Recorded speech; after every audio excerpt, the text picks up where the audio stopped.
늦은 밤, 도시의 넌사인이 빗물에 젖은 아스팔트 위로 어지럽게 부서지고 있었다.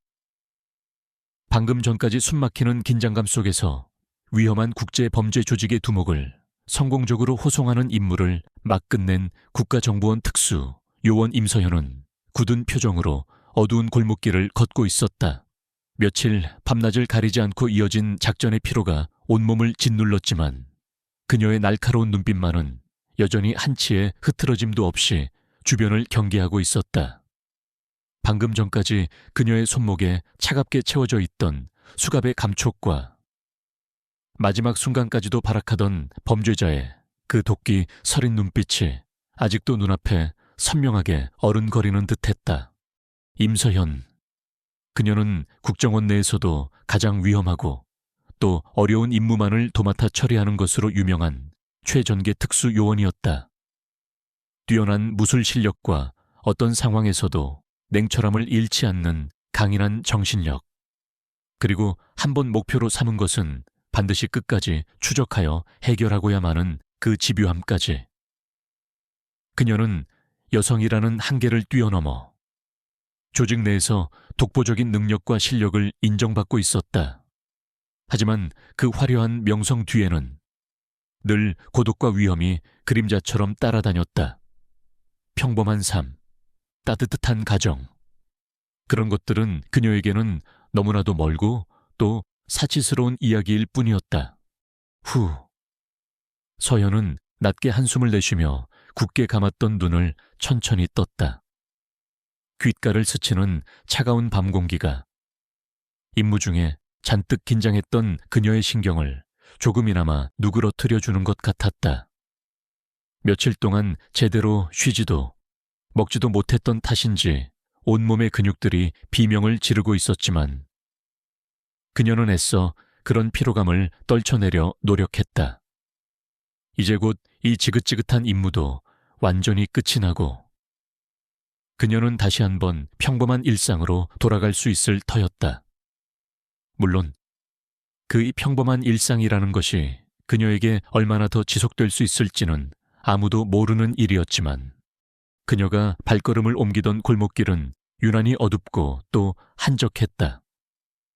가끔씩 길 건너편 술집에서 새어나오는 시끄러운 웃음소리와 희미한 노랫소리만이 이 깊은 밤의 정적을 깨뜨리고 있을 뿐이었다. 서연은 겉옷 주머니에 손을 찔러 넣은 채 최대한 발소리를 죽이며 조용히 걷고 있었다. 오랜 경험으로 인해 몸에 밴 습관이었다. 바로 그때 그녀의 예민한 감각에 어떤 이상한 기척이 느껴졌다. 골목길 중간쯤에 위치한 낡은 상가 건물 뒤편. 어둠이 가장 짙게 드리워진 그곳에서 아주 희미하지만 분명 누군가의 다급한 움직임과 낮은 신음소리가 새어나오고 있었던 것이다. 서연의 온 신경이 순간 곤두섰다. 일반적인 상황이라면 그냥 지나칠 수도 있었겠지만 방금 전까지 위험한 임무를 수행하고 돌아온 그녀의 직감은 그 소리가 결코 평범하지 않음을 경고하고 있었다. 그녀는 발걸음을 멈추고 숨을 죽인 채 소리가 나는 방향을 유심히 살폈다. 그리고 잠시 후 어둠 속에서 몇몇 학생들로 보이는 희미한 그림자들이 서로 뒤엉켜 움직이는 것을 발견할 수 있었다. 그리고 그들 사이에서 아주 작고 가녀린 여자아이의 억눌린 울음소리가 간헐적으로 터져 나왔다. 야, 박지민 너 진짜 이대로 계속 버틸 거야. 우리가 지금 좋게 말할 때 그냥 한 대만 딱 피우면 아무 일 없이 보내준다고 했잖아. 껄렁한 남학생의 목소리였다. 싫어. 나는 절대로 그런 거 안 피울 거야. 제발 나 좀 그냥 보내줘. 겁에 질린 여자아이의 목소리가 애처롭게 떨리고 있었다. 인연이 아직도 정신을 못 차렸네. 야, 너희들 뭐해. 전현 입에 강제로라도 한 대 물려. 그리고 불 붙여. 서연의 미간이 절로 찌푸려졌다. 명백한 학교 폭력. 그것도 아주 질이 나쁜 집단 괴롭힘 현장이었다. 그녀는 망설이지 않았다. 정의감 때문이기도 했지만 그보다 더 큰 이유는 과거 그녀 자신도 저렇게 힘없고 나약했던 시절이 있었기 때문이었다. 그리고 그때 아무도 자신에게 손을 내밀어주지 않았던 그 깊은 절망감을 누구보다도 잘 알고 있었기 때문이었다. 서연은 소리 없이 어둠 속으로 몸을 숨기며 그들에게 다가갔다. 남학생 3명과 여학생 2명이 한 명의 가녀린 여학생을 둘러싸고 위협하고 있는 상황이었다. 남학생 1명이 강제로 여학생의 입에 담배를 물리려 했고 다른 1명은 라이터에 불을 붙이려 하고 있었다. 겁에 질린 여학생은 필사적으로 고개를 저으며 저항했지만 역부족이었다. 바로 그 순간 서연이 어둠 속에서 나타났다. 거기 너희들 지금 뭐 하는 거지? 그녀의 낮고 차분한 목소리가 골목길의 정적을 갈랐다. 갑작스러운 그녀의 등장에 학생들은 모두 깜짝 놀라 일제히 그녀를 쳐다보았다. 뭐야, 이 아줌마는 우리가 뭘 하든 당신이랑 무슨 상관인데. 담배를 물고 있던 남학생이 불쾌하다는 듯이 그녀를 쏘아보며 말했다. 상관 있고 말고 너희들이 지금 하고 있는 그 행동 엄연한 학교 폭력이고 처벌받을 수 있는 범죄라는 거 알고는 있나. 서연의 눈빛이 차갑게 빛났다. 웃기시네. 우리가 누군 줄 알고 함부로 까불어 그냥 갈 길이나 곱게 가시지. 아줌마, 괜히 좋은 말 할 때 안 꺼지면 다칠 수도 있으니까. 다른 남학생이 주머니에서 작은 접이식칼을 꺼내 보이며 그녀를 위협했다. 하지만 서연은 눈 하나 깜짝하지 않았다. 오히려 그녀의 입계는 싸늘한 미소마저 떠올랐다. 그래, 한번 다쳐볼까. 그럼 그녀의 말이 끝나기가 무섭게. 서연의 몸이 번개처럼 움직였다. 칼을 들고 있던 남학생의 손목을 순식간에 낚아채 비틀자 악하는 비명과 함께 칼이 바닥으로 떨어졌다. 서연은 그 틈을 놓치지 않고 남학생의 복부를 팔꿈치로 강타했고 남학생은 컥 하는 신음과 함께 그대로 바닥에 고꾸라졌다. 이 미친년이 나머지 2 남학생이 당황하며 그녀에게 달려들었지만 그들은 서연의 상대가 되지 못했다. 서연은 마치 춤을 추는 듯한 부드러우면서도 절도 있는 동작으로 그들의 공격을 가볍게 피하며 정확하게 급소만을 노려 가격했다. 몇 초 지나지 않아 나머지 2 남학생 역시 힘없이 바닥에 쓰러져 고통스러운 신음을 내뱉고 있었다. 옆에서 이 모든 상황을 멍하니 지켜만 보고 있던 2 여학생은 이미 겁에 질려 얼굴이 하얗게 변해 있었다. 서연은 천천히 그들에게 다가가 싸늘한 목소리로 말했다. 다시는 이런 어리석은 짓 하지 마라. 그리고 만약 오늘 이 일을 다른 누구에게라도 발설하거나 혹은 저 아이에게 다시 한번 해코지를 하려고 한다면 그때는 지금처럼 이렇게 곱게 끝나지는 않을 거다. 내 말 똑똑히 알아들었나. 겁에 질린 학생들은 그저 고개만 미친 듯이 끄덕일 뿐이었다. 서연은 그들을 경멸 어린 눈빛으로 한번 쓱 훑어본 뒤 바닥에 주저앉아 울고 있는 여학생에게 다가가 손을 내밀었다. 괜찮니? 학생, 이제 다 괜찮아. 어서 일어나. 여학생은 눈물 범벅이 된 얼굴로 그녀를 올려다보며 떨리는 손으로 그녀의 손을 잡고 힘겹게 일어섰다. 고맙습니다. 정말 고맙습니다. 언니. 여학생은 연신 고개를 숙이며 그녀에게 감사 인사를 전했다. 별거 아니야. 앞으로는 이런 일 당하지 않도록 조심하고 혹시라도 또 이런 일이 생기면 주저하지 말고 어른들한테 꼭 도움을 청하도록 해. 알겠지? 서연은 부드러운 목소리로 여학생을 다독였다. 네, 그럴게요. 여학생은 여전히 겁에 질려 있었지만 아까보다는 한결 편안해진 표정이었다. 서현은 여학생을 안전한 곳까지 바래다 주고 나서야 다시 발걸음을 옮겼다. 아까의 그 소란 때문인지, 아니면 온몸을 짓누르는 피로감 때문인지, 그녀의 발걸음은 평소보다 훨씬 더 무겁게 느껴졌다. 하지만 그녀의 마음 한구석에는 아주 작지만 따뜻한 어떤 감정이 피어오르고 있었다. 오늘 밤 그녀는 또다시 누군가의 인생에 아주 작은 파문을 일으켰다.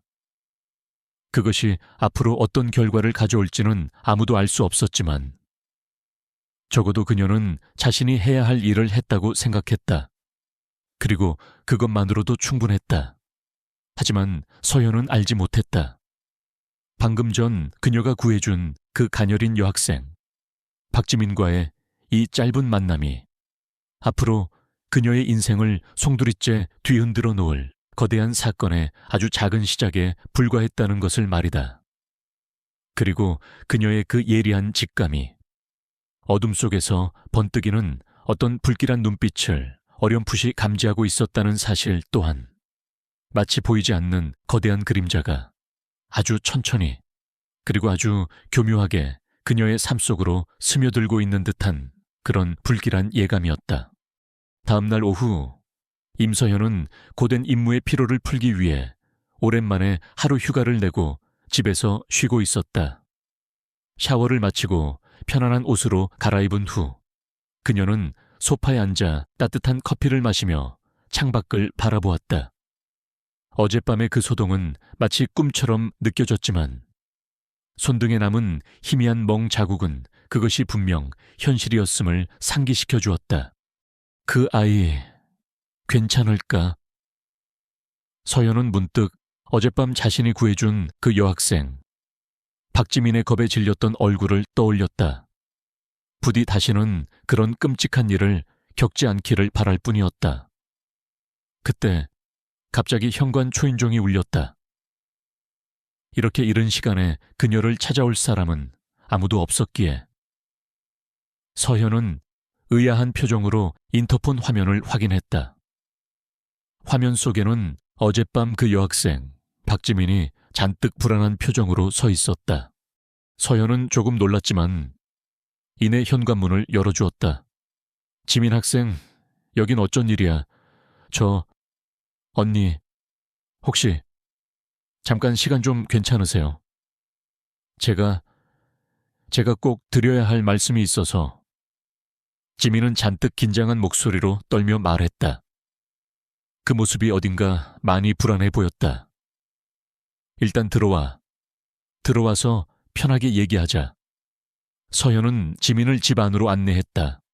거실 소파에 마주 앉은 두 사람 사이에는 어색한 침묵이 흘렀다. 서현은 지민에게 따뜻한 코코아 한 잔을 건네며 부드럽게 물었다. 무슨 일인데 그래? 어젯밤 그 일 때문에 아직도 많이 놀란 거야. 지민은 고개를 가로저었다. 그리고는 한참을 망설이는 듯 하더니 이내 아주 어렵게 입을 열었다. 언니, 사실은 어젯밤 그 일, 그게 다가 아니에요. 그게 다가 아니라니. 그럼 또 무슨 일이라도 있었던 거야. 서연의 눈빛이 날카로워졌다. 지민은 떨리는 목소리로 그동안 자신에게 있었던 모든 일들을 털어놓기 시작했다. 어젯밤 자신을 괴롭혔던 그 학생들은 단순히 돈이나 빼앗는 그런 평범한 학교 폭력 가해자들이 아니라는 것이었다.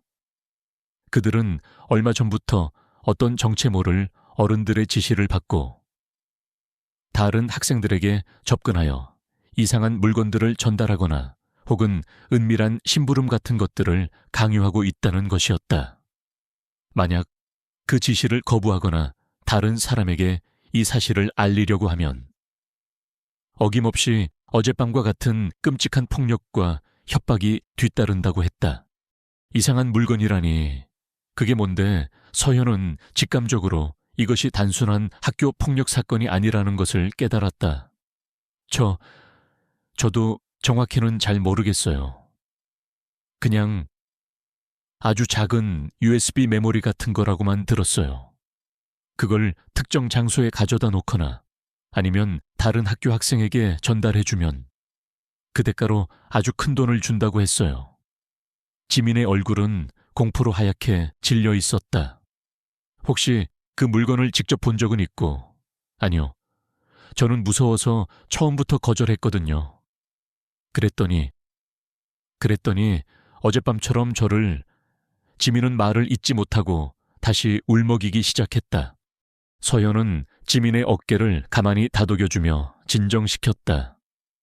괜찮아. 이제 다 괜찮으니까. 천천히 다시 한번 얘기해봐.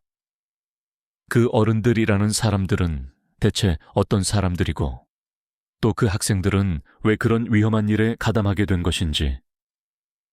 지민은 눈물을 삼키며 힘겹게 말을 이었다. 그 어른들은 주로 밤에만 나타나고 항상 검은색 고급 승용차를 타고 다니며 얼굴을 제대로 본 사람은 아무도 없다고 했다. 그리고 그들의 지시를 받는 학생들은 대부분 가정 형편이 어렵거나 혹은 이런저런 약점을 잡혀 어쩔 수 없이 그들의 꼭두각시 노릇을 하고 있는 아이들이라고 했다. 언니, 저 너무 무서워요. 만약 그 사람들이 어젯밤 언니가 저희를 도와줬다는 사실을 알게 되면 언니한테도 무슨 해코지를 할지도 몰라요. 그리고 저도 이제 더 이상 어떻게 해야 할지 모르겠어요. 지민은 절박한 눈빛으로 서연에게 매달렸다. 서연은 잠시 깊은 생각에 잠겼다. 지민의 이야기가 전부 다 사실이라면 이것은 단순한 학교폭력 사건을 넘어서 어쩌면 거대한 범죄 조직과 연관되어 있을 가능성도 배제할 수 없었다. 하지만 아직은 그 어떤 확실한 증거도 없는 상황이었고 섣불리 경찰에 신고했다가는 오히려 지민의 안전만 더욱더 위태로워질 수도 있었다. 지민아, 일단 너무 걱정하지 마. 내가 어떻게든 도와줄 테니까. 하지만 이건 아주 위험한 일일 수도 있어. 그러니 너도 나랑 약속 하나만 해줘야 해. 절대로 혼자서 섣부르게 행동하거나 다른 누구에게도 이 이야기를 함부로 발설해서는 안 돼. 알겠지? 네. 언니, 꼭 그렇게 할게요. 지민은 굳은 표정으로 고개를 끄덕였다. 좋아. 그럼 우선 네가 알고 있는 모든 정보들을 최대한 자세하게 나한테 다 얘기해줘. 그 어른들이 주로 나타나는 시간이나 장소, 그리고 그들의 지시를 받는 다른 학생들에 대해서도 아주 사소한 것이라도 괜찮으니까 빠짐없이 전부 다. 지민은 한참 동안 자신이 알고 있는 모든 것들을 서연에게 털어놓았다. 그리고 그 이야기들은 하나같이 너무나도 충격적이고 또 믿기 어려운 것들이었다. 서연은 지민의 이야기를 들으면서 이것이 자신이 생각했던 것보다 훨씬 더 심각하고 또 위험한 사건이라는 것을 직감했다. 단순한 청소년 비행이나 학교 폭력의 수준을 이미 한참이나 넘어선 아주 교묘하고도 조직적인 범죄의 냄새가 짙게 풍겨 나오고 있었다. 서연은 지민을 집까지 안전하게 바래다주고 돌아오는 길에 깊은 고민에 빠졌다. 과연 이 일을 어떻게 처리해야 할 것인가? 경찰에 바로 신고를 해야 할까? 아니면 우선은 자신 혼자서라도 비밀리에 조사를 좀 더 진행해 봐야 할까? 그녀는 국정원 요원이었지만 이 사건은 그녀의 공식적인 임무와는 전혀 상관없는 일이었다. 만약 그녀가 이 일에 개인적으로 개입했다가 혹시라도 무슨 문제라도 생긴다면 그녀의 경력에 치명적인 오점을 남길 수도 있었다. 하지만 서연은 차마 이 일을 모른 척 외면할 수가 없었다. 어젯밤 자신에게 도움을 청했던 그 가녀린 소녀의 절박한 눈빛이, 그리고 오늘 아침 자신을 찾아와 모든 것을 용기 있게 털어놓았던 그 소녀의 떨리는 목소리가 계속해서 귓가에 맴돌았기 때문이었다. 그리고 무엇보다도 그녀 안에 그 뜨거운 정의감이 그것을 용납하지 않았다.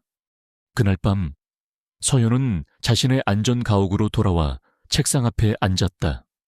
그리고는 지민에게서 들었던 모든 정보들을 하나하나 꼼꼼하게 정리하며 앞으로의 계획을 세우기 시작했다. 이것은 그녀의 공식적인 임무는 아니었지만 그렇다고 해서 결코 가볍게 넘길 수 있는 그런 사소한 사건 또한 아니었다. 어쩌면 이 사건 뒤에는 자신이 상상하는 것보다 훨씬 더 거대하고 또 추악한 검은 그림자가 숨겨져 있을지도 모르는 일이었다.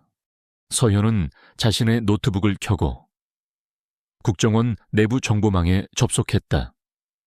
그리고는 아주 조심스럽게 자신이 수집한 단서들을 바탕으로 관련 정보들을 검색하기 시작했다. 그녀의 손가락이 빠르게 키보드 위를 움직였고 모니터 위에는 수많은 암호화된 문서들과 비밀 보고서들이 쉴 새 없이 나타났다가 사라졌다. 몇 시간 동안이나 그렇게 정보의 바닷속을 헤매던 서현은 마침내 아주 의미심장한 단서 하나를 발견할 수 있었다. 최근 몇 달 사이에 서울 시내외 몇몇 고등학교 주변에서 정체불명의 조직원들이 학생들을 대상으로 불법적인 약물 거래를 시도하거나 혹은 보이스피싱과 같은 금융범죄에 연루시키려 한다는 그런 첩보가 국정원 내부망에 몇 차례 보고되었던 것이다. 하지만 아직까지는 그 실체가 명확하게 드러나지 않았고 또 뚜렷한 증거도 확보되지 않아서 정식 수사로까지는 이어지지 못하고 있는 그런 상태였다. 역시 내 예상이 맞았어. 서현의 눈빛이 차갑게 빛났다. 이것은 단순한 학교 폭력 사건이 아니었다. 명백히 거대한 범죄 조직이 연루된 아주 위험하고도 추악한 사건이었다. 그리고 그들은 이제 자신들의 검은 마술을 이제 막 세상에 발을 내디디려는 그 어린 학생들에게까지 뻗치고 있었던 것이다. 서현은 자리에서 벌떡 일어났다. 더 이상 망설일 시간이 없었다. 그녀는 이 사건을 직접 해결하기로 결심했다. 비록 그것이 자신의 공식적인 임무가 아니라고 할지라도, 그리고 그 과정에서 어떤 위험이 닥쳐올지라도, 그녀는 더 이상 이 추악한 범죄를 외면할 수가 없었다. 그녀는 자신의 모든 것을 걸고서라도 반드시 이 사건의 진실을 밝혀내고 그 검은 그림자의 실체를 만천에 드러내고야 말겠다고 굳게 다짐했다. 그리고 그것은 그녀의 길고도 험난한 또 다른 싸움의 시작을 알리는 신호탄이기도 했다. 다음 날부터 임서현은 본격적으로 비밀 수사에 착수했다. 그녀는 우선 박지민이 알려준 정보를 바탕으로 그 정체불명의 어른들이 주로 나타난다는 학교 주변과 PC방, 그리고 학생들이 자주 모이는 몇몇 장소들을 중심으로 잠복 근무를 시작했다. 낮에는 평범한 회사원처럼 위장하고 밤에는 어둠 속에 몸을 숨긴 채 그녀는 며칠 밤낮을 가리지 않고 끈기 있게 그들의 흔적을 추적했다. 하지만 그들은 생각보다 훨씬 더 교묘하고 또 치밀했다. 마치 서현의 움직임을 미리 다 알고라도 있다는 듯이 그들은 좀처럼 모습을 드러내지 않았고 어쩌다 서현의 감시망에 포착되었다고 하더라도 아주 잠깐의 순간에 연기처럼 사라져버리곤 했다. 서현은 그들이 단순한 오합지졸이 아니라 아주 잘 훈련되고 또 조직적인 시스템을 갖춘 그런 전문적인 범죄 집단이라는 것을 깨달았다. 그리고 그들 뒤에는 분명 이 모든 것을 계획하고 지시하는 더 거대한 배후 세력이 존재할 것이라는 그런 확신을 갖게 되었다. 며칠 동안의 잠복 근무에도 불구하고 별다른 소득을 얻지 못하자 서현은 수사 방향을 조금 바꾸기로 결심했다. 직접적으로 그들을 추적하는 것보다는 우선 그들의 소나기에 빠져있는 다른 피해 학생들을 먼저 찾아내어 그들로부터 좀 더 구체적인 정보를 얻어내는 것이 더 효과적일 수도 있겠다는 그런 판단에서였다. 서현은 다시 한번 박지민을 만났다. 그리고는 지민에게 자신이 알고 있는 다른 피해 학생들의 신상 정보를 조심스럽게 물었다. 지민은 처음에는 망설였지만 서현의 진심 어린 설득과 이 사건을 반드시 해결하겠다는 그 강한 의지를 믿고 자신이 알고 있는 몇몇 아이들의 이름을 서현에게 알려주었다.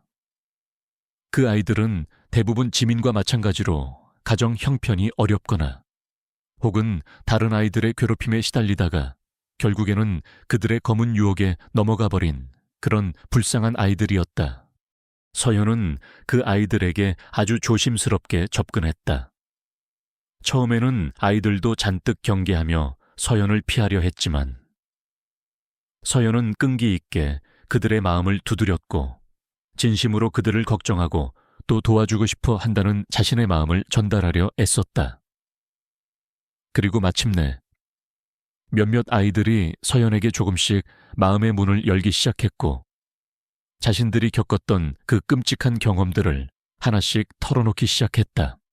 아이들의 이야기는 하나같이 너무나도 충격적이고 또 비참했다. 그들은 정체불명의 어른들에게서 받은 그 작은 USB 메모리 안에 무엇이 들어있는지도 제대로 알지 못한 채 그저 시키는 대로 특정 장소에 그것을 가져다 놓거나 혹은 다른 사람에게 전달해주는 그런 단순한 심부름만 했을 뿐인데 그 대가로 받은 것은 고작 몇만 원의 하찮은 돈이 전부였다. 하지만 만약 그들의 지시를 거부하거나 혹은 도망치려 한다면 어김없이 잔인한 폭력과 협박이 뒤따랐고 심지어는 가족들까지도 위험해질 수 있다는 그런 끔찍한 협박까지도 서슴지 않았다고 했다. 아이들의 그 떨리는 목소리와 공포에 질린 눈빛을 보면서 서연은 이 사건이 자신이 생각했던 것보다 훨씬 더 추악하고 또 악랄한 범죄라는 것을 다시 한번 깨달았다.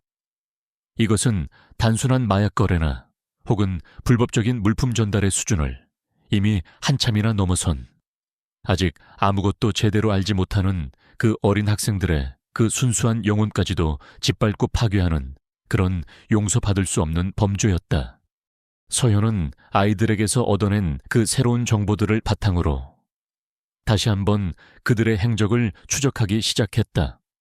그리고 마침내 며칠간의 끈질긴 추적과 잠복 끝에 그들의 비밀스러운 접선 장소로 보이는 한 낡은 폐공장을 찾아낼 수 있었다. 그곳은 서울 외곽의 아주 한적하고 외딴 곳에 위치해 있었고 주변에는 높은 담벼락과 함께 CCTV까지 여러 대 설치되어 있어서 일반인들의 접근이 거의 불가능해 보이는 그런 곳이었다. 서연은 직감했다. 바로 저곳이 그들의 핵심 아지트이거나 혹은 최소한 아주 중요한 중간 거점 역할을 하는 곳이라는 것을 그녀는 며칠 동안 밤낮으로 그 폐공장 주변을 맴돌며 내부 상황을 파악하려 애썼다. 하지만 그곳의 경비는 생각보다 훨씬 더 삼엄했고 섣불리 안으로 잠입했다가는 오히려 그들에게 발각되어 위험에 처할 수도 있는 그런 상황이었다. 결국 서연은 정면 돌파보다는 좀 더 치밀한 계획을 세우기로 결심했다. 그녀는 국정원 내부의 정보망과 자신이 가지고 있는 모든 인맥을 총동원하여 그 폐공장의 소유주와 그곳을 드나드는 모든 사람들의 신상 정보를 샅샅이 파헤치기 시작했다. 그리고 그 과정에서 그녀는 아주 놀랍고도 충격적인 사실 하나를 발견하게 되었다. 그 폐공장의 실질적인 소유주로 등록되어 있는 사람은 다름 아닌 국내 굴지의 대기업 총수의 외아들이자 현재 그 회사의 젊은 사장으로 재직 중인 백두산이라는 인물이었던 것이다. 백두산. 그는 언론에도 자주 얼굴을 비추며 젊고 유능한 기업가로서의 이미지를 쌓아왔고 또 여러 가지 사회공헌 활동에도 적극적으로 참여하며 많은 사람들로부터 존경과 신망을 받아온 그런 인물이었다. 그런 그가 설마 이런 추악하고도 더러운 범죄에 연루되어 있을 것이라고는 그 누구도 쉽게 상상조차 하지 못할 그런 일이었다. 하지만 서현은 그 사실을 확인하는 순간 오히려 이 모든 사건의 윤곽이 더욱더 명확하게 드러나는 것을 느꼈다.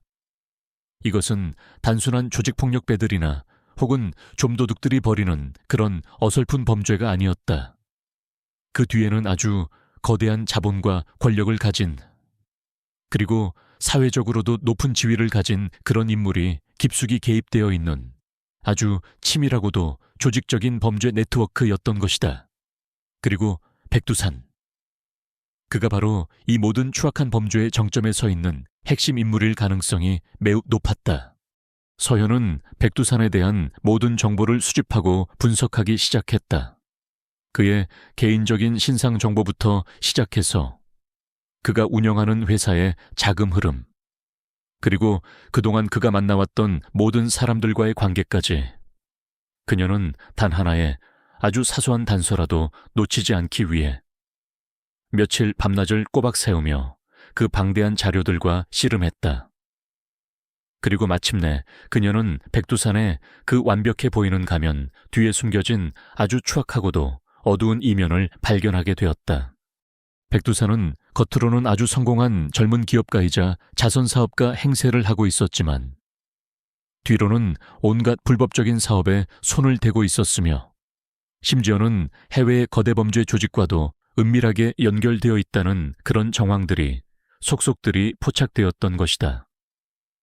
그리고 그가 최근에 가장 공을 들이고 있는 사업 중 하나가 바로 이 어린 학생들을 이용하여 마약과 같은 불법적인 약물들을 국내로 밀반입하거나 혹은 유통시키는 그런 끔찍한 일이라는 것도 알아낼 수 있었다.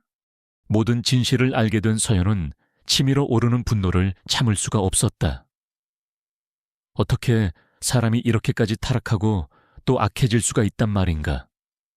자신의 그 더러운 욕망을 채우기 위해 아직 아무것도 제대로 알지 못하는 그 어린 학생들의 그 순수한 인생까지도 아무렇지도 않게 짓밟고 망가뜨릴 수가 있단 말인가? 그녀는 더 이상 이 사건을 개인적인 차원에서만 해결할 수는 없다는 것을 깨달았다. 이것은 이미 그녀 혼자서 감당하기에는 너무나도 거대하고 또 위험한 사건이었다. 서연은 마침내 결심했다. 이 모든 사실을 국정원 상부에 정식으로 보고하고 공식적인 수사팀을 꾸려서 백두산과 그가 이끄는 그 거대한 범죄 조직의 실체를 만천해 전부 다 드러내기로. 비록 그 과정이 얼마나 험난하고 또 위험할지는 아직 알 수 없었지만 그녀는 더 이상 물러서지 않기로 했다. 그녀는 자신의 모든 것을 걸고서라도 반드시 이 추악한 범죄의 뿌리를 뽑아내고 더 이상 자신과 같은 또 다른 피해자들이 생겨나지 않도록 하겠다고 굳게 다짐했다. 그리고 그것은 이제 그녀와 백두산, 그 두 사람 사이에 벌어질 아주 길고도 처절한 싸움의 시작을 알리는 것이기도 했다. 어둠 속에서 조용히 움직이던 그녀의 발자국은 이제 거대한 악의 심장을 향해 한 걸음 더 다가가고 있었다. 임서연은 수집한 모든 자료들을 정리하여 국정원 내부 감사팀에 정식으로 보고했다. 처음에는 그녀의 보고를 받은 감사팀 내부에서도 의견이 분분했다. 국내 굴지의 대기업 총수 외아들이자 젊고 유능한 사업가로 알려진 백두산이 설마 그런 추악한 범죄에 연루되어 있을 것이라고는 쉽게 믿기 어려웠기 때문이었다. 일부 고위 간부들은 오히려 서연이 개인적인 감정으로 인해 섣부른 판단을 내린 것은 아니냐며 그녀를 질책하기도 했다. 하지만 서연이 제시한 증거들은 너무나도 명백했고 또 구체적이었다. 결국 감사팀은 고심 끝에 서연의 보고를 받아들여 극비리의 특별수사팀을 구성하고 백두산과 그가 운영하는 기업에 대한 본격적인 내사에 착수하기로 결정했다. 서연은 그 특별수사팀의 핵심 멤버로 합류하여 밤낮을 가리지 않고 수사에 매달렸다. 하지만 백두산은 이미 국정원 내부의 움직임을 어느 정도 감지하고 있었던 모양이었다. 그는 아주 교묘하고도 치밀한 방법으로 자신의 흔적을 지워나갔고 수사팀은 좀처럼 결정적인 증거를 확보하지 못한 채 시간만 허비하고 있었다. 설상가상으로 백두산은 자신이 가진 막대한 자금력과 인맥을 총동원하여 언론과 정치권에까지 압력을 행사하며 수사팀의 활동을 방해하기 시작했다. 심지어는 서연의 뒤를 은밀히 캐내어 그녀의 약점을 찾아내려 하거나 혹은 그녀의 주변 사람들을 매수하여 그녀를 함정에 빠뜨리려는 그런 비열한 공작까지도 서슴지 않았다. 어느 날 밤, 서연은 정보원으로부터 긴급한 연락을 받았다. 백두산이 서연을 제거하기 위해 전문 킬러들을 고용했고 그들이 오늘 밤 서연의 안전 가옥을 급습할 계획이라는 것이었다. 서연은 순간 등골이 오싹해지는 것을 느꼈지만 이내 냉정을 되찾고 침착하게 대응책을 마련하기 시작했다. 이것은 분명 백두산이 그녀에게 보내는 아주 위험한 경고이자 동시에 그녀의 능력을 시험해 보려는 교활한 함정일 터였다. 만약 그녀가 이 위기를 제대로 극복하지 못한다면 그녀는 물론이고 특별수사팀 전체가 와해될 수도 있는 그런 절체절명의 순간이었다. 서연은 즉시 안전가옥을 빠져나와 미리 준비해둔 다른 비밀 은신처로 몸을 피했다.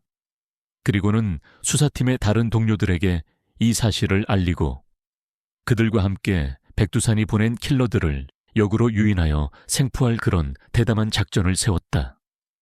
그녀는 자신의 목숨을 미끼로 던져 어둠 속에 숨어있는 그 거대한 악의 실체를 직접 낚아 올리기로 결심했던 것이다. 그날 밤 서연의 안전가옥 주변에는 짙은 어둠과 함께 숨막히는 긴장감이 감돌았다. 약속된 시간이 되자 검은색 복면으로 얼굴을 가린 3명의 괴한들이 소리 없이 안전가옥 안으로 침입했다. 하지만 그들을 기다리고 있었던 것은 서연이 아니라 이미 만반의 준비를 마치고 잠복해 있던 국정원 특수 요원들이었다. 격렬한 격투 끝에 킬러들은 모두 생포되었고 그들의 배후에 백두산이 있다는 결정적인 증거 또한 확보할 수 있었다. 백두산은 서연을 제거하려던 자신의 계획이 실패로 돌아갔다는 사실을 알고 크게 분노했지만 동시에 서연이라는 존재가 자신이 생각했던 것보다 훨씬 더 위험하고 또 만만치 않은 상대라는 것을 깨닫게 되었다. 그는 서연에게 직접 전화를 걸어 이번 일은 그냥 가벼운 해프닝으로 넘어가자며 회유하려 했지만 서연은 그의 그런 제안을 단칼에 거절했다. 백두산 씨, 당신이 지금 무슨 짓을 저지르고 있는지 아직도 제대로 모르시는 것 같군요. 당신은 이미 너무나도 많은 선을 넘었습니다. 그리고 이제 당신에게 남은 것은 오직 법의 준엄한 심판뿐이라는 것을 똑똑히 알아두십시오. 서현의 목소리는 차갑고도 단호했다. 임서현, 당신 정말 후회하지 않을 자신 있나? 이 백두산을 잘못 건드린 대가가 얼마나 끔찍한지. 당신은 아직 제대로 모르는 것 같은데. 백두산의 목소리에는 살기마저 어려 있었다. 후회는 아마 당신이 하게 될 겁니다. 그리고 나는 당신 같은 인간 말종에게 이 사회의 정의가 아직 살아있다는 것을 반드시 보여줄 생각이니까요. 서현은 그 말을 끝으로 전화를 끊었다. 이 사건을 계기로 특별수사팀은 백두산에 대한 수사에 더욱더 박차를 가했다. 그리고 마침내 그의 온갖 불법적인 사업 운영과 해외 범죄 조직과의 연계, 그리고 어린 학생들을 이용한 마약 밀매 및 유통 혐의를 입증할 수 있는 결정적인 증거들을 다수 확보하는 데 성공했다. 또한 그동안 백두산의 검은 돈을 받고 그의 뒤를 봐주던 부패한 정치인들과 고위 관료들의 명단까지도 확보할 수 있었다. 하지만 백두산 역시 그렇게 쉽게 무너질 그런 호락호락한 인물은 아니었다. 그는 자신이 가진 모든 수단과 방법을 총동원하여 수사망을 빠져나가려 했고 심지어는 국정원 내부에 자신과 연결된 세력들을 이용하여 수사 정보를 빼돌리거나 혹은 수사 방향을 왜곡시키려는 그런 시도까지도 서슴지 않았다. 상황은 한치 앞을 내다볼 수 없는 아주 위험한 안개 속으로 점점 더 깊이 빠져들고 있었다. 서현은 이대로 가다가는 모든 것이 수포로 돌아갈 수도 있다는 위기감을 느꼈다. 백두산의 그 거대한 검은 커넥션은 생각보다 훨씬 더 깊고 또 넓게 퍼져 있었고, 그들의 그 교묘한 방해 공작은 특별 수사팀의 활동을 심각하게 위축시키고 있었다. 그녀는 이 상황을 타개하기 위한 어떤 특단의 조치가 필요하다고 생각했다. 그리고 마침내 아주 위험하지만 어쩌면 유일한 방법일지도 모르는 그런 마지막 결단을 내렸다. 그녀는 자신이 직접 백두산의 그 철옹성 같은 아지트 안으로 잠입하여 그의 모든 범죄 행각이 담긴 비밀 장부와 핵심 증거들을 확보해오기로 결심했던 것이다. 그것은 자살 행위나 다름없는 아주 무모하고도 위험한 작전이었지만 그녀에게는 더 이상 다른 선택의 여지가 없었다. 만약 이번 기회마저 놓치게 된다면 백두산은 또다시 법망을 교묘히 빠져나가 아무런 처벌도 받지 않은 채 계속해서 그의 추악한 범죄들을 이어갈 것이 너무나도 분명했기 때문이었다. 서현은 수사팀의 다른 동료들에게는 자신의 계획을 비밀로 한 채 홀로 백두산의 아지트로 향했다. 그녀의 손에는 작은 침투용 장비들과 함께 만약의 사태에 대비한 비장의 무기, 그림자 검이라고 불리는 날카로운 단검 한 자루가 굳게 쥐어져 있었다. 달빛조차 없는 아주 캄캄한 밤, 그녀의 검은 그림자가 백두산의 그 견고한 성벽을 향해 소리 없이 다가가고 있었다. 이제 그녀의 목숨을 건 마지막 싸움이 시작되려는 참이었다. 칠흑 같은 어둠이 도시 전체를 삼켜버린 깊은 밤, 임서현은 한 마리 검은 고양이처럼 백두산의 아지트인 그 낡은 폐공장 담벼락에 몸을 바짝 붙였다.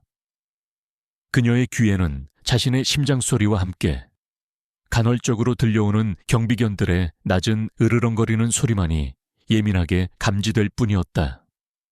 이 작전은 공식적인 상부의 지시나 허락 없이 그녀가 독단적으로 감행하는 것이었기에 만약 실패하거나 혹은 발각될 경우 그녀는 모든 책임을 홀로 져야만 했다.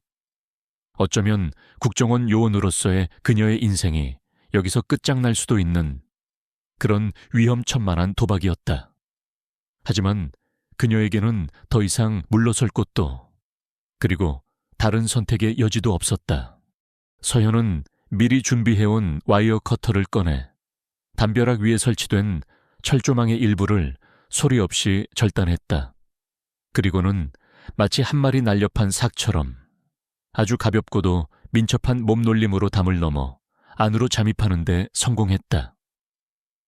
폐공장 내부는 예상했던 것보다 훨씬 더 어둡고 또 복잡했다.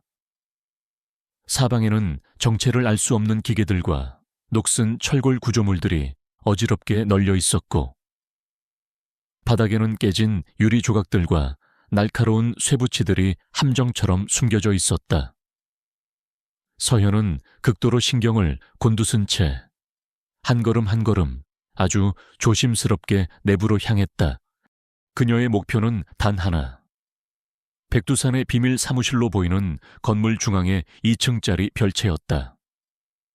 그곳에 그의 모든 범죄 행각이 담긴 비밀 장부와 핵심 증거들이 숨겨져 있을 가능성이 가장 높았다. 하지만 그곳으로 향하는 길은 결코 쉽지 않았다. 곳곳에 설치된 CCTV 카메라와 적외선 감지 센서, 그리고 무엇보다도 일정한 간격을 두고 순찰을 돌고 있는 무장 경비원들의 삼엄한 경계를 뚫어야만 했다. 서현은 마치 그림자처럼 어둠 속에 몸을 숨기며 그들의 눈을 피해 건물 내부로 조금씩 전진해 나갔다.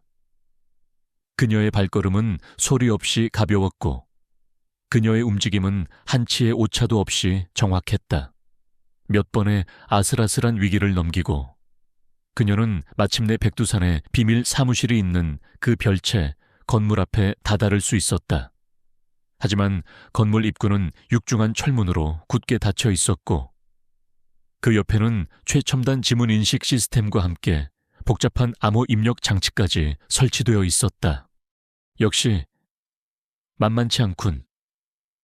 서현은 낮게 읊조리며 허리춤에 차고 있던 소형 해킹 장비를 꺼내 들었다. 그녀는 국정원 내에서도 손꼽히는 보안 시스템 해킹 전문가이기도 했다. 몇 분간의 숨막히는 작업 끝에 마침내 지문인식 시스템과 암호 입력 장치가 무력화되었고 육중한 철문이 아주 작은 소리와 함께 스르륵 하고 열렸다.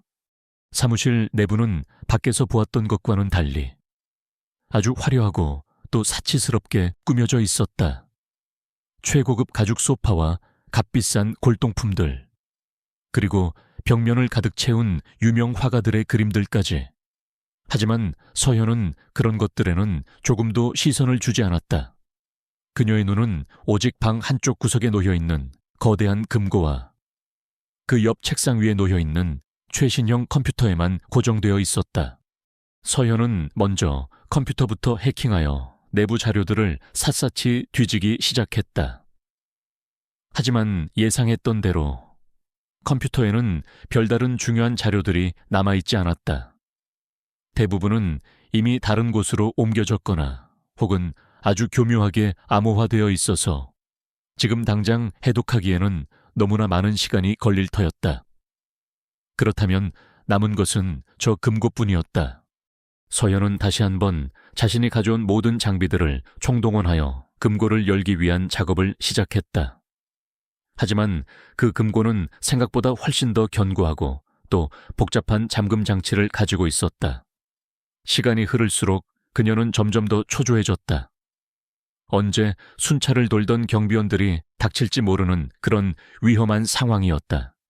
바로 그때 그녀의 귓가에 아주 희미한 발소리가 들려왔다.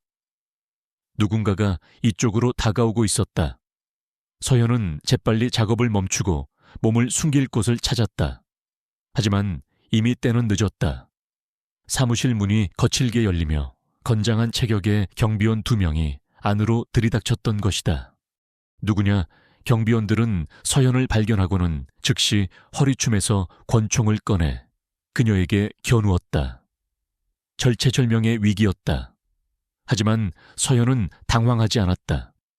그녀는 오히려 침착하게 두 손을 머리 위로 천천히 들어올리며 항복하는 듯한 자세를 취했다. 그리고는 경비원들이 방심한 바로 그 찰나의 순간을 놓치지 않고 정광석화처럼 몸을 날려 그들에게 달려들었다. 서현의 움직임은 그야말로 눈부셨다. 그녀는 마치 한 마리 검은 표범처럼 아주 빠르고 또 유연한 몸놀림으로 2명의 경비원들을 순식간에 제압했다. 비록 맨손이었지만 그녀의 공격은 치명적일 만큼 정확하고 또 강력했다. 몇 분 지나지 않아 건장했던 2명의 경비원들은 힘없이 바닥에 쓰러져 의식을 잃고 말았다. 서현은 그들의 몸을 뒤져 권총 한 자루와 여분의 탄창 몇 개를 확보했다. 그리고는 다시 금고 앞으로 다가가 마지막 남은 모든 힘을 다해 금고를 열기 위한 작업을 재개했다. 그리고 마침내 철컥하는 작은 소리와 함께 무거운 금고문이 드디어 열렸다. 금고 안에는 그녀가 찾던 바로 그 비밀 장부와 함께 백두산의 모든 범죄 행각을 입증할 수 있는 수많은 결정적인 증거 자료들이 가득 들어 있었다. USB 메모리와 외장 하드, 그리고 암호화된 문서 파일들까지. 서현은 그것들을 자신의 가방 안에 재빨리 챙겨 넣었다. 이제 남은 것은 이곳을 무사히 빠져나가는 것뿐이었다. 하지만 그녀가 막 사무실을 나서려는 바로 그 순간 갑자기 폐공장 전체에 요란한 경보음 소리가 울려 퍼지기 시작했다.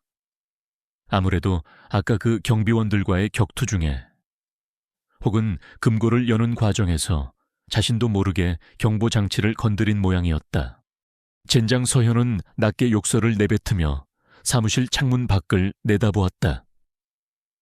이미 수십 명의 무장 경비원들이 이쪽을 향해 몰려오고 있는 것이 보였다. 이제 더 이상 도망칠 곳은 없었다. 정면으로 부딪혀서 이 위기를 돌파하는 수밖에. 서현은 허리춤에 차고 있던 그림자검, 그 날카로운 단검을 뽑아들었다. 그리고는 결연한 눈빛으로 자신을 향해 달려오는 그 수많은 적들을 향해 정면으로 맞서 싸우기 시작했다. 그녀의 검은 그림자가 어둠 속에서 현란하게 춤을 추었고 그때마다 비명소리와 함께 적들이 하나둘씩 쓰러져 나갔다. 하지만 적들의 숫자는 너무나도 많았고 또 그들은 끈질기게 그녀를 향해 달려들었다. 서연의 몸에도 어느새 크고 작은 상처들이 하나둘씩 늘어나기 시작했고 그녀의 숨소리도 점점 더 거칠어지고 있었다. 바로 그때였다. 절체절명의 위기에 몰린 그녀의 귓게 아주 익숙한 목소리가 들려왔다. 서현 씨, 이쪽입니다. 고개를 돌려보니 국정원 특별수사팀의 동료 요원 몇몇이 중무장을 한 채 그녀를 향해 달려오고 있는 것이 보였다. 어떻게 알고 이곳까지 찾아온 것인지는 알 수 없었지만 지금은 그런 것을 따질 때가 아니었다. 모두들 고맙습니다. 서현은 그들에게 짧게 감사 인사를 전하고는 다시 한번 힘을 내어 적들을 향해 달려들었다. 동료들의 합류로 전세는 순식간에 역전되었고 얼마 지나지 않아 폐공장 안에 있던 모든 경비원들은 전부 다 제압되거나 혹은 도주하고 말았다. 서현은 동료들의 도움으로 그 지옥 같았던 폐공장을 무사히 빠져나올 수 있었다. 그리고 그녀의 손에는 백두산과 그 거대한 범죄 조직을 일망타진할 수 있는 너무나도 확실하고도 결정적인 증거들이 굳게 쥐어져 있었다. 하지만 그 과정에서 그녀는 또 한 가지 아주 충격적이고도 씁쓸한 진실과 마주해야만 했다. 그녀가 확보한 비밀 장부 속에는 백두산과 은밀하게 거래를 해왔던 수많은 부패한 정치인들과 고위 관료들의 명단이 빼곡하게 적혀 있었는데 그 중에는 과거 그녀가 진심으로 존경하고 또 믿었던 몇몇 선배 요원들의 이름까지도 포함되어 있었던 것이다. 그 사실을 확인하는 순간 서현은 이루 말할 수 없는 깊은 배신감과 함께 인간에 대한 환멸감마저 느껴야만 했다. 정의를 수호해야 할 그들이 오히려 불의와 손을 잡고 자신들의 사리사욕을 채우고 있었다니 이것은 그녀에게 또 다른 의미의 아주 크고도 깊은 상처를 남겼다. 하지만 그녀는 결코 좌절하거나 포기하지 않았다. 오히려 이 사건을 계기로 그녀는 더욱더 굳건한 신념과 의지를 가지고 이 사회에 만연한 모든 불의와 부패에 맞서 싸워나가기로 다시 한번 굳게 다짐했다. 그리고 그녀의 손에 들려있는 그 진실의 조각들은 이제 곧 거대한 폭풍이 되어 이 사회의 어두운 그림자들을 남김없이 쓸어버릴 준비를 하고 있었다. 임서현과 특별수사팀은 확보한 증거들을 바탕으로 백두산과 그의 범죄 네트워크에 대한 전방위적인 압박을 시작했다. 언론에는 백두산 기업의 불법적인 자금 흐름과 해외 범죄 조직과의 연계 의혹이 연일 대서특필되었고 정치권과 사법부 내부에 숨어있던 그의 비호 세력들 또한 하나둘씩 그 실체가 드러나며 엄청난 사회적 파장을 불러일으켰다. 궁지에 몰린 백두산은 자신이 가진 모든 수단을 동원하여 이 위기를 벗어나려 발버둥 쳤지만 이미 서현과 수사팀이 쳐놓은 그 촘촘한 그물은 그의 숨통을 서서히 그리고 아주 확실하게 조여오고 있었다. 마침내 결정적인 증거들이 모두 확보되자 국정원과 검찰은 합동으로 백두산에 대한 체포영장을 발부받았고 그의 호화로운 저택과 비밀 아지트였던 폐공장에 대한 대대적인 압수수색을 동시에 진행했다. 백두산은 마지막까지 격렬하게 저항했지만 결국에는 서현과 특수요원들에 의해 힘없이 체포되어 차가운 수갑을 차고 말았다. 그의 그 거만하고 오만했던 얼굴에는 이제 더 이상 예전과 같은 자신감이나 여유는 찾아볼 수 없었고 오직 깊은 절망과 분노 그리고 알 수 없는 두려움만이 가득 어려 있을 뿐이었다. 백두산의 체포는 시작에 불과했다.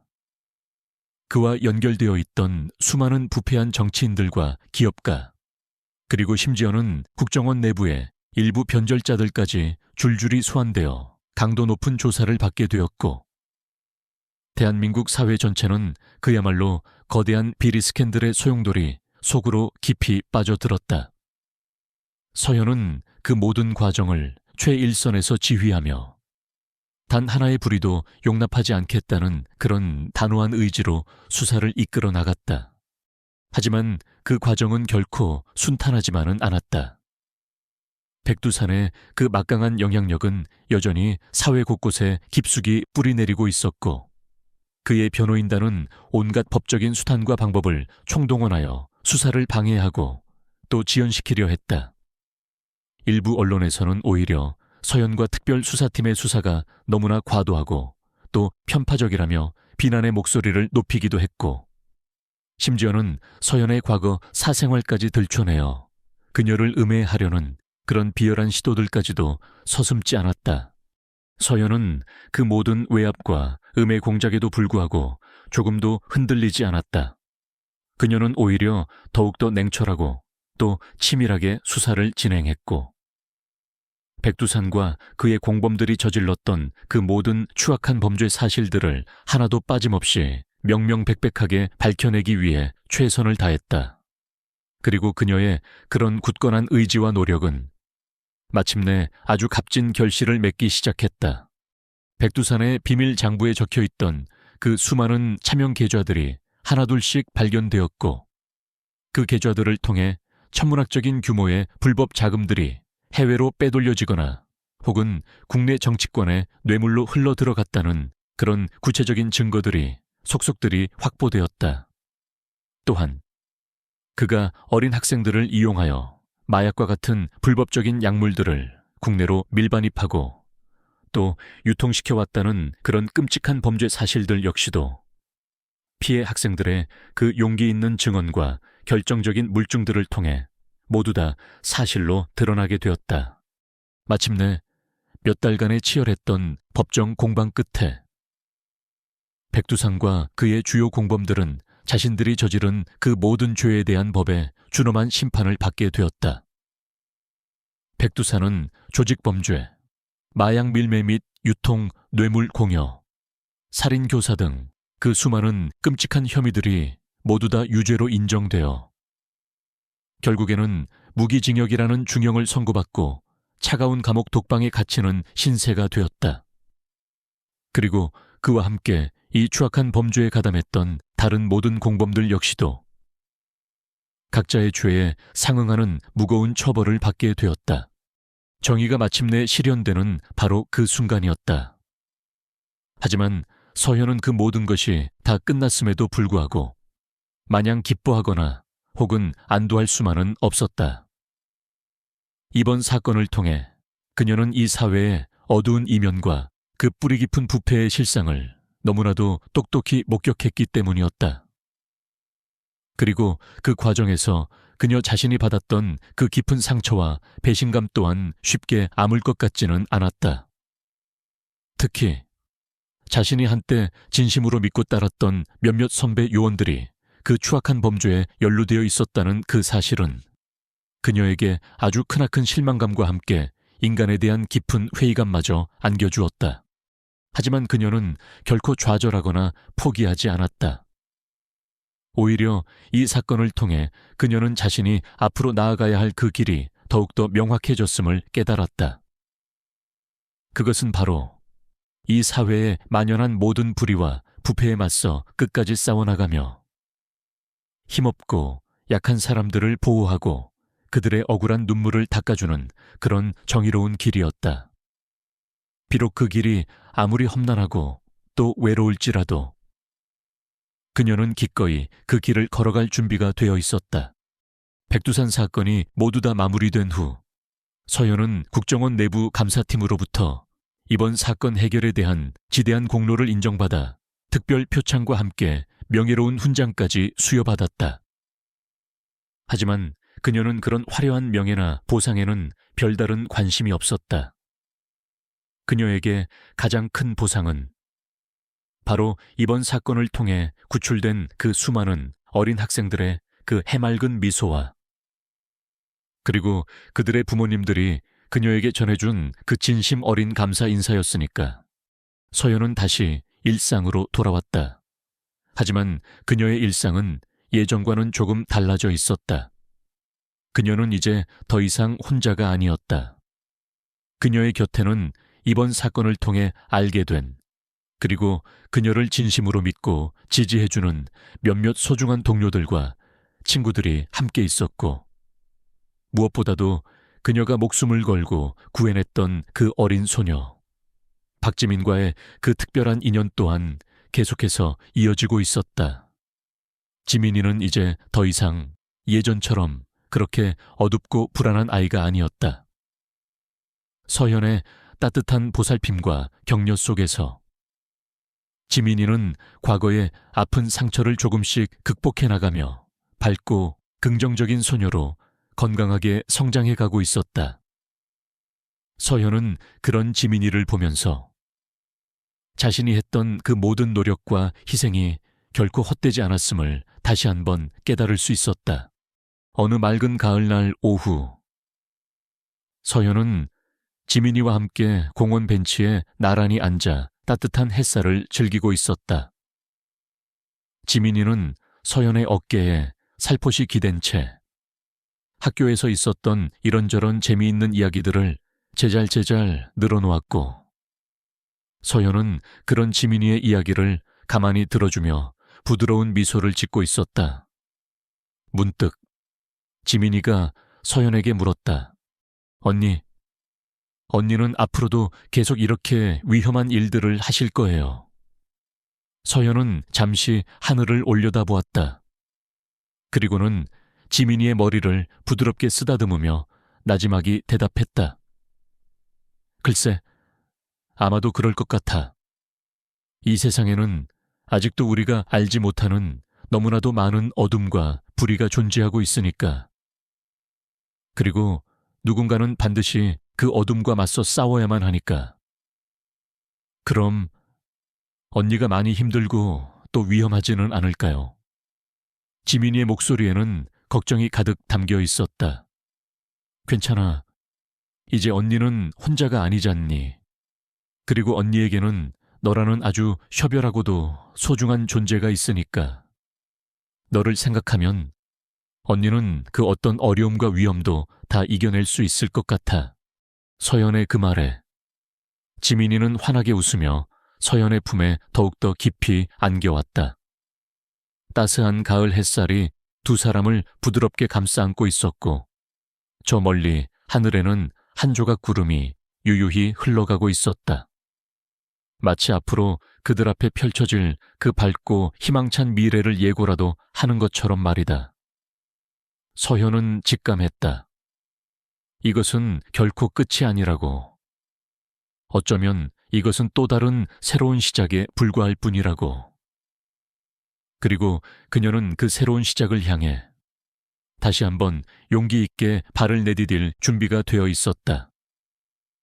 그녀의 손에는 여전히 그 차갑고도 날카로운 심판의 칼날이 굳게 쥐어져 있었지만, 그녀의 마음속에는 그 어느 때보다도 더 따뜻하고 또 뜨거운 희망의 불꽃이 활활 타오르고 있었다. 시간은 멈추지 않고 흘렀다. 백두산과 그의 거대한 범죄 조직이 일망타진된 후 대한민국 사회는 한동안 그 후폭풍으로 시끄러웠지만 언제 그랬냐는 듯 다시 평온한 일상을 되찾아갔다. 하지만 그 평온함 속에서도 임서현의 삶은 이전과는 분명 다른 궤적을 그리고 있었다. 그녀는 여전히 국정원 특수요원으로서 위험하고 또 비밀스러운 임무들을 수행했지만, 이제 그녀의 마음 한구석에는 늘 박지민이라는 따뜻한 존재가 함께하고 있었다. 지민이는 서현의 도움과 격려 덕분에 과거의 어두운 그림자에서 완전히 벗어나 밝고 긍정적인 소녀로 무럭무럭 성장했다. 학업에도 열중하여 우수한 성적으로 고등학교를 졸업했고, 마침내 그토록 원하던 경찰대학에 당당히 합격하는 쾌거를 이루었다. 서현은 마치 자신의 일처럼 기뻐하며 지민이의 새로운 시작을 진심으로 축복해 주었다. 어쩌면 지민이는 서현 자신도 미처 이루지 못했던 평범하면서도 정의로운 삶에 대한 꿈을 대신 이루어줄 수 있을지도 모른다는 그런 막연한 기대감마저 들었다. 서연은 여전히 바쁜 나날을 보냈다. 새로운 사건들이 끊임없이 그녀를 찾아왔고, 그녀는 또다시 밤낮을 가리지 않고 그 사건들을 해결하기 위해 동분서주해야 했다. 하지만 이제 그녀는 더 이상 혼자가 아니었다. 그녀의 곁에는 그녀를 진심으로 믿고 지지해주는 든든한 동료들이 있었고, 또 그녀의 작은 안식처가 되어주는 박지민이라는 소중한 존재가 있었다. 가끔 임무를 마치고 지친 몸을 이끌고 돌아올 때면 지민이는 따뜻한 저녁 식사와 함께 그녀를 맞이해 주었고, 두 사람은 함께 식사를 하며 이런저런 시시콜콜한 이야기들을 나누곤 했다. 그 소박하지만 따뜻한 시간들이 서연에게는 그 어떤 값비싼 보상보다도 더 큰 위로와 힘이 되어 주었다. 몇 년의 시간이 더 흘렀고, 지민이는 경찰대학을 우수한 성적으로 졸업하고 마침내 어엿한 대한민국 경찰관이 되었다. 그리고 그녀가 처음으로 발령받은 곳은 놀랍게도 과거 서현이 처음 경찰로서의 삶을 시작했던 바로 그 경찰서였다. 운명은 참으로 묘한 방식으로 그들을 다시 한번 이어주고 있었다. 지민이는 그곳에서 정의롭고 또 열정적인 젊은 경찰관으로서 자신의 능력을 마음껏 펼쳐 보였고, 많은 사람들로부터 칭찬과 신뢰를 받았다. 서현은 그런 지민이의 모습을 멀리서 지켜보며 말할 수 없는 깊은 뿌듯함과 함께 가슴 뭉클한 감동을 느끼곤 했다. 어느덧 시간은 또다시 흘러 서현도 이제는 현장에서 직접 뛰기보다는 후배 요원들을 지휘하고 또 양성하는 그런 관리 자급의 위치에 오르게 되었다. 그녀의 날카로운 직감과 뛰어난 능력은 여전했지만 이제 그녀의 얼굴에는 예전과 같은 그 차갑고 냉철한 모습보다는 한결 부드럽고 또 여유로운 미소가 더 많이 머물러 있었다. 아마도 그녀의 삶 속에 스며든 그 작은 온기들 때문일 터였다. 어느 휴일 오후, 서연은 오랜만에 지민이와 함께 한적한 공원을 산책하고 있었다. 따스한 햇살 아래 두 사람은 나란히 벤치에 앉아 이런저런 담소를 나누었다. 지민이는 이제 어엿한 숙녀가 되어 있었지만 서연 앞에서는 여전히 어릴 적 그 모습 그대로 천진난만하고 또 사랑스러웠다. 언니, 그때 한라산 정상에서 저한테 그러셨잖아요. 이 세상에는 아직도 우리가 알지 못하는 너무나도 많은 어둠과 불의가 존재하고 있고 누군가는 반드시 그 어둠과 맞서 싸워야만 한다고요. 저도 이제 언니처럼 그런 멋지고 또 정의로운 경찰관이 되고 싶어요. 지민이가 반짝이는 눈빛으로 서연을 바라보며 말했다. 서연은 그런 지민이의 머리를 부드럽게 쓰다듬으며 미소 지었다. 그래, 지민아, 너는 분명 나보다 훨씬 더 훌륭하고 또 멋진 경찰관이 될 수 있을 거야. 그리고 절대로 잊지 말렴. 네 뒤에는 언제나 내가, 그리고 우리가 함께하고 있다는 것을. 두 사람은 한동안 아무 말 없이 그저 따스한 햇살과 부드러운 바람을 느끼며 함께 앉아 있었다. 문득 서연은 아주 오래전 자신이 왜 그토록 위험하고 또 고독한 이 길을 선택하게 되었던가를 떠올렸다. 그것은 거창한 사명감이나 혹은 불타는 정의감 때문만은 아니었다. 어쩌면 그저 아주 작은, 아주 사소한 계기 때문이었을지도 모른다. 어린 시절 힘없고 약한 자신을 지켜주었던 그 누군가의 그 따뜻했던 손길, 혹은 불의에 맞서 싸우던 어떤 이름 모를 영웅의 그 용감했던 뒷모습, 그런 아주 작은 기억의 조각들이 모여 그녀의 마음속에 꺼지지 않는 불꽃을 피워 올렸던 것은 아닐까. 그리고 이제 그녀는 자신이 받았던 그 작은 온기를 다른 누군가에게 다시 한번 전달해주고 있었다. 박지민이라는 그 어린 소녀에게, 그리고 앞으로 그녀가 만나게 될 또 다른 수많은 사람들에게. 어쩌면 그것이야말로 그녀가 평생을 바쳐 해왔던 그리고 앞으로도 계속해서 해나가야 할 그녀의 진정한 임무일지도 몰랐다. 저 멀리 도시의 스카이라인 위로 붉은 저녁 노을이 아름답게 물들기 시작했다. 서연은 자리에서 일어나 지민이에게 손을 내밀었다. 자, 이제 그만 돌아갈까? 저녁 맛있는 거 해줄게. 네. 언니 좋아요. 지민이는 환하게 웃으며 서연의 손을 잡고 일어섰다.